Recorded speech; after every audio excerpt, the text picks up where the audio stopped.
Israel में अब फिलिस्तीन के वर्कर्स की जगह भारतीय ले रहे हैं। भारत और इजरायल के बीच समझौते से इजरायल हमास युद्ध के बाद भारतीय वर्कर्स की डिमांड इतनी बढ़ गई है कि इजरायल ने इसे 50,000 करने का लक्ष्य तैयार कर लिया।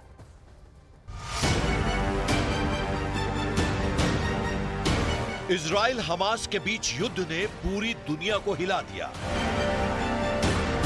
हमास का हमला और फिर इजरायल के पलटवार ने न सिर्फ इजरायल की अर्थव्यवस्था पर बड़ा असर डाला, बल्कि दुनिया के दूसरे देशों को भी प्रभावित किया और इसका एक बड़ा असर भारतीय वर्कर्स पर भी पड़ा। जी हां, युद्ध के बाद जहां फिलिस्तीन के वर्कर्स की जगह कम हो गई, वहीं भारतीय वर्कर्स की संख्या बढ़ गई। इजरायल हमास जंग के बाद पिछले एक साल में इजरायल में 10,000 से ज्यादा अधिक भारतीय वर्कर बढ़े और ये भारतीय कामगार फिलिस्तीन के वर्कर्स की जगह ले रहे हैं।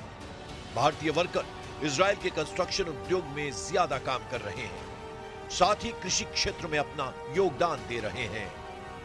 न्यूज 18 इंडिया से एक्सक्लूसिव बातचीत में इजरायल के राजदूत रुवेन अजार ने दावा किया कि इजरायल का लक्ष्य भारतीय कामगारों की संख्या को 50,000 तक पहुंचाने का है।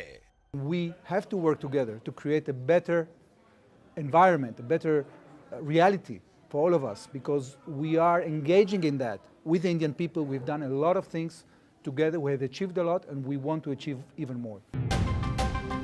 भारत की तुलना में इजरायल में काम करने वाले भारतीय कामगारों को कम से कम 3 गुना ज्यादा सैलरी मिलती है और कईयों को तो इससे भी कहीं ज्यादा। भारत और इजरायल के बीच हमास का युद्ध शुरू होने से पहले मार्च 2023 में एक समझौते पर भारतीय वर्कर्स को लेकर हस्ताक्षर हुए थे, लेकिन युद्ध की वजह से समझौता बाद में लागू हुआ।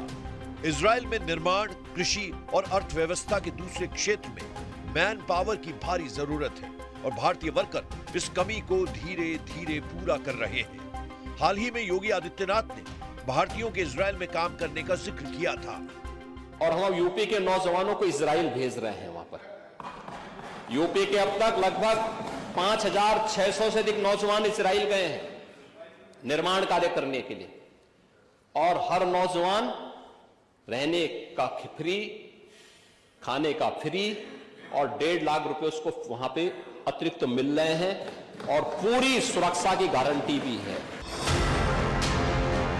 साफ है, भारत और इजरायल के बीच समझौते से भारतीय वर्कर्स इजरायल में काम के साथ मोटी तनख्वाह भी ले रहे हैं।